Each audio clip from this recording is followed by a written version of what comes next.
Bismillahirrahmanirrahim. Assalamu alaikum, dear students. This session focuses on the background of total physical response method. Well, my dear students, there was a shift from the traditional conservative approaches and methods of teaching language to alternative humanistic approaches and methods.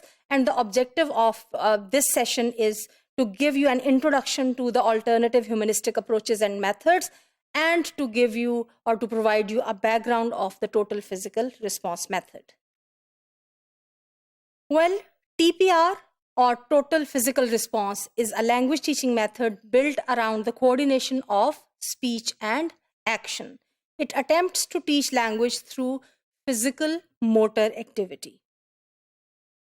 And who are the developers of total physical response method? James Asher is the major proponent of this method. He was a professor of psychology at San Jose State University, California. This method draws on several traditions which include the following. Number 1, developmental psychology. Number 2, humanistic pedagogy. And number 3, language teaching procedures proposed by Harold and Dorothy Palmer in 1925. So, the theoretical foundations have, input from various fields. In a developmental sense, Asher sees successful adult second language learning as a parallel process to child first language acquisition. According to Asher, the learning of second language is similar to the learning of L1.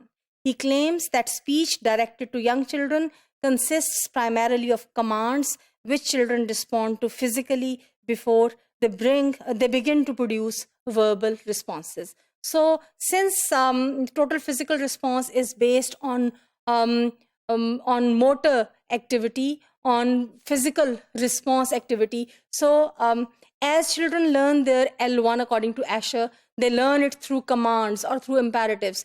For example, the parents would say, sit down, stand up, bring this, eat that, etc.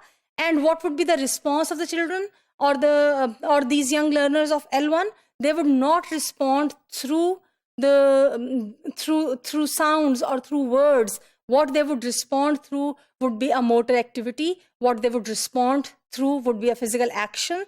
So what they would do is, in response to these commands, they would perform those actions. They would sit or stand or eat a biscuit, etc.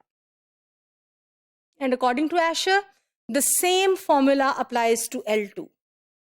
Adults should recapitulate the processes by which children acquire their native language. This is the claim that he makes, that when adults want to learn L2, they need to follow the same pattern. In other words, a total physical response method is a method that is undemanding in terms of linguistic production. It does not focus much on producing language on the part of the learner. Rather, it focuses more on, response in the physical sense, giving a physical response by reacting to the command. It involves game-like movements. What is the result? The result is, since the learner is not under pressure to produce language, it reduces the stress of the learner, and thus it creates a positive mood in the learner as well, which, according to the proponents of total physical response, facilitates the process of learning L2.